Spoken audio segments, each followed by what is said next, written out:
Hello, Dawn here. Welcome to Women's Ministry. Our topic today is on Abigale. She was in the Bible. And you can find Abigail's story in 1 Samuel 25. So I'm going to read about Abigail and some of the things that she went through. And then we'll ask some questions. Okay? So now, it starts off with Samuel. Samuel died, and all the Israelites assembled and mourned for him. And they buried him at his home in Ramah. Then David moved down into the desert of Paran. A certain man in Maon who had property there at Carmel was very wealthy. He had 1,000 goats and 3,000 sheep, which he was sharing in Carmel. His name was Nabal, and his wife was named Abigale. She was an intelligent and beautiful woman, but her husband was surely and mean in dealings. He was a Calbrite. So I don't think he was very nice to her. While David was in the wilderness, he heard that Nabal was shearing sheep. Do you know what shearing sheep was? Yeah, cutting the wool off. So he sent 10 young men and said to them, "Go up to Nabal at Carmel and greet him in my name. Say to him, long life to you, good health to you and your household, and good health to all that is yours. Now I hear that it is sheep shearing time. When your shepherds were with us, we did not mistreat them, and the whole time they were at Carmel, nothing of theirs was missing. Ask your own servants, and they will tell you. Therefore be favorable towards my men, since we come at a festival time. Please give your servants and your son David whatever you can find for them." That was kind of nice. Huh. When David's men arrived, they gave Nabal this message in David's name. Then they waited. Nabal answered David's servants. "Who is this David?" he says. "Who is this son of Jesse? Many servants are breaking away from their masters these days. Why should I take my bread and water and the meat I have slaughtered for my shearers and give it to men coming from who knows where?" So he didn't even know David. He's kind of suspicious about him. David's men turned around and went back. When they arrived, they reported every word. David said to his men, "Each of you strap on your sword." So they did. Each of you strap on your sword. So they did. And David strapped his on as well. About 400 men went up with David, while 200 stayed with the supplies. So there were 600 altogether. I wonder what they're going to do. One of the servants told Abigale, Nabal's wife, "David sent messengers from the wilderness to give our master his greetings, but he hurled insults on them." That's not very nice. "Yet these men were very good to us. They did not mistreat us, and the whole time we were out in the fields near them, nothing was missing." So they were good, honest men. Night and day they were a wall round us the whole time we were herding our sheep near them. Now think it over and see what you can do, because disaster is hanging over our master and his whole household. He is such a wicked man that no one can talk to him. So he's kind of stubborn too, wasn't he? When you can't talk to somebody, they're wicked and stubborn. So Abigail acted quickly. She took 200 loaves of bread, 2 skins of wine, 5 dressed sheep, and 5 sheaves of roasted grain, 100 cakes of raisins, and 200 cakes of pressed figs, and loaded them on the donkey. Then she told her servants, "Go on ahead, I'll follow you." But she did not tell her husband. As she came riding her donkey into the mountain ravine, there were David and his men descending towards her, and she met them. David had just said, "It's been useless, all my watching over this fellow's property in the wilderness, so that nothing of his was missing. He has paid me back evil for good. May God deal with David,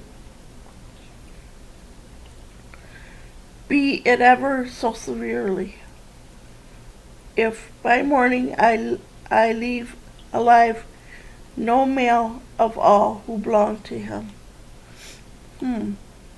So when Abigail saw David, she quickly got off her donkey and bowed down before David with her face to the ground. She fell at his feet and said, "Pardon your servant, my lord, and let me speak to you. Hear what your servant has to say. Please pay no attention, my lord, to the wicked man Nabal. He is just like his name. His name means fool." That's a good one. "And folly goes with him. And as for me, your servant, I did not see the man my Lord sent. And now my Lord, as surely as the Lord your God lives, and as you live, since the Lord has kept you from bloodshed and from avenging yourself with your own hands, may your enemies and all who are intent on harming my Lord be like Nabal," like fools. And let this gift which your servant has brought to my Lord be given to men who follow you. Please forgive your servant presumption. The Lord your God will certainly make a lasting destiny for my Lord, because you fight the Lord's battles, and no wrongdoing will be found in you as long as you live. Even though someone is pursuing you to take your life, the life of the Lord will be bound securely in the bundle of the living by the Lord your God. But the lives of your enemies will hurl away from the pocket of the sling." Oh, it's just like David and Goliath.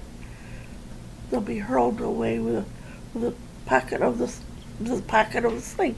So probably through like stones.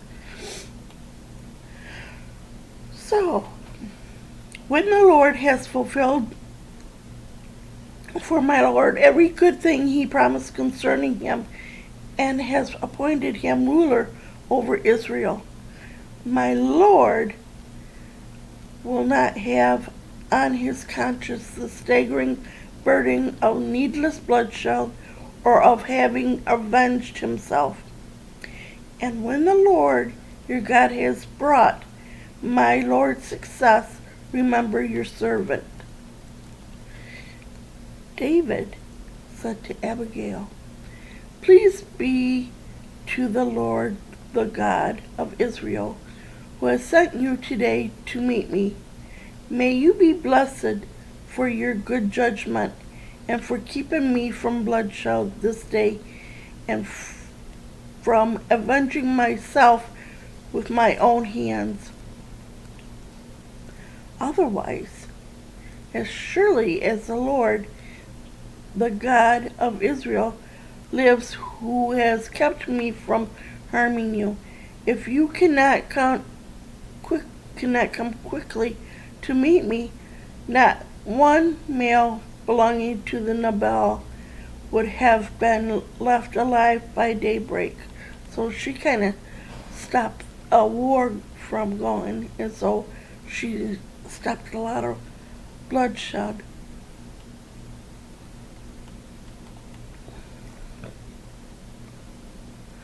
Then David accepted from her hand that she had brought him and said, "Go home in peace. I have heard your words and granted your request."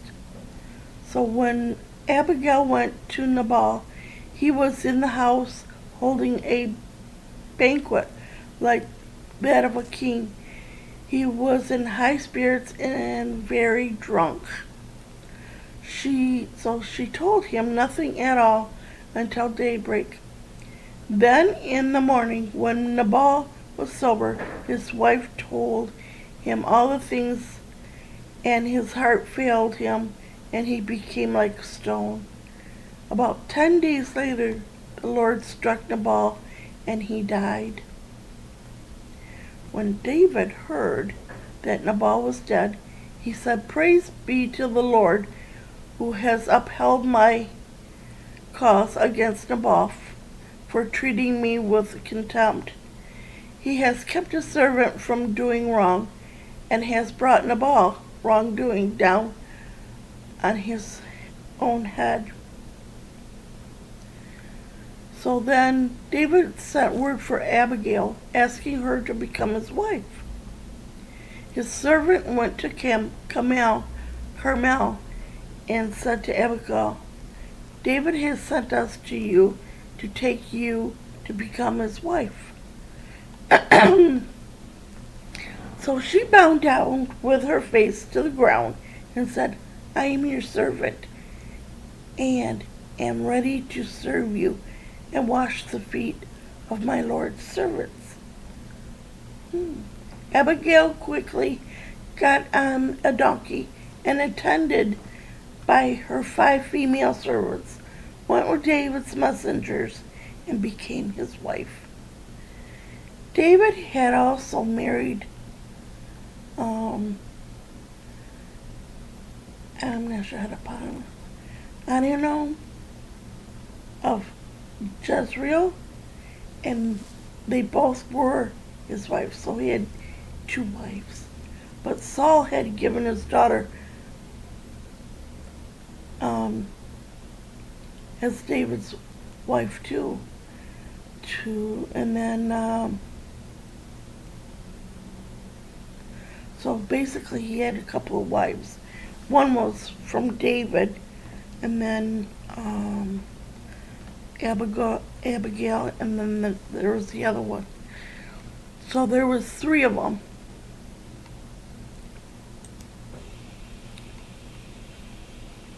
So who was Abigail in the Bible? Abigail was Nabal's wife at first, and she also stopped a war, basically. But Nabal wasn't very nice. He was kind of rude and into himself. He was a drunkard. But what were some of Abigail's strengths?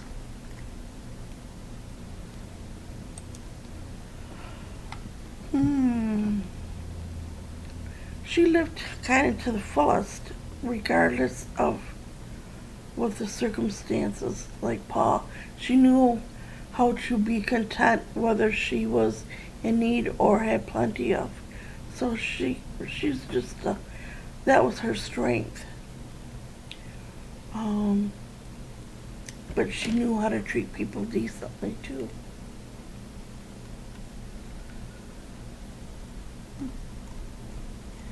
Was Abigail, when she was married to Nabal, was she rich or poor? Those are some things you can think of. Have you ever thought to yourself, if only you were rich and beautiful, all your problems would disappear? Even with rich people, they still have problems.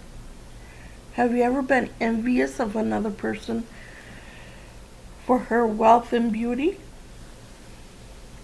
She may look good on the outside, but what does she feel like in the inside? Because like with Abigail, she had more beauty, I believe, on her inside. Very strong.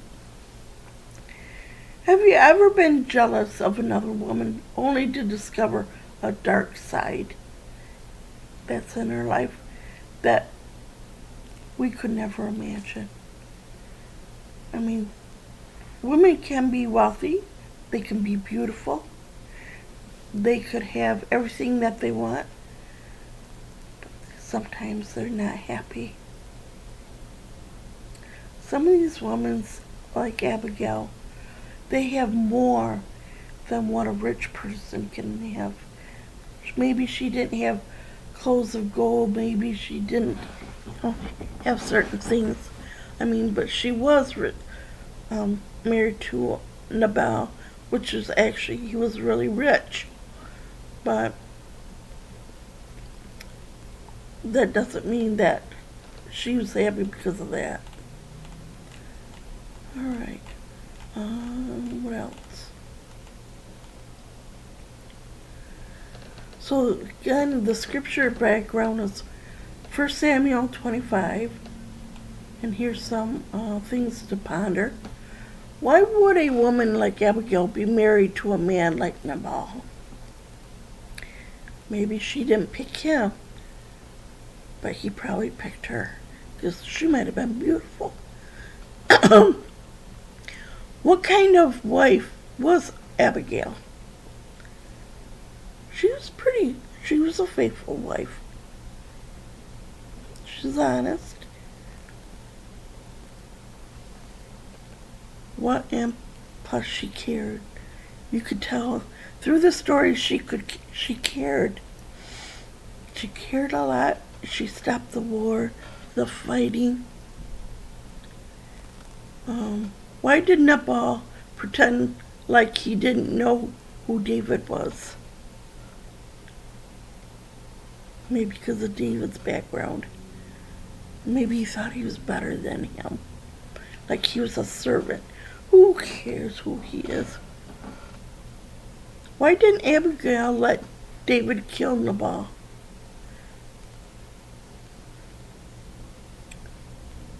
Because even the Bible says thou shalt not kill. And so Abigail stopped him from committing something that he shouldn't, that was a sin. So here's some reflection on your own life. How do you behave when you're around hateful people? How do you act? Would you have tried to save Nabal's life? Kind of question we should ask each other. Do you act with haste to do what needs to be done, or do you dally? Means kind of miss, dabble in your life. Do you act with haste, or do you to do what needs to be done, or do you dally? Last one. Are you willing to speak up if you see someone about to do something they'll regret later? That's a good question right there. Do you do anything? If you see someone that's doing something that they shouldn't be doing, that they may regret later, have you tried to talk to somebody or stop somebody and say, hey, if this is what you're going to do, you're going to regret it later, and it could harm you. So, these are some of the questions to ask yourself. Things in your life. But I'm glad I got a chance to talk about Abigale, because a lot of these things happen in our own life. It shows us, do we have that strength? Do we have that strength? Do we have integrity? Can we help other people to keep them from doing something wrong? Sure. You could start with your own family, with your kids, to talk to them and to tell them, if this is what, if you do this, this is what's going to happen. Because they need to know the consequences. And if they do something sneaky behind your back and it happens, you already told them, trying to stop them. So, I liked the story of Abigale, and I hope you did too. But we'll have another story next week. Until then, have a great week. Bye-bye.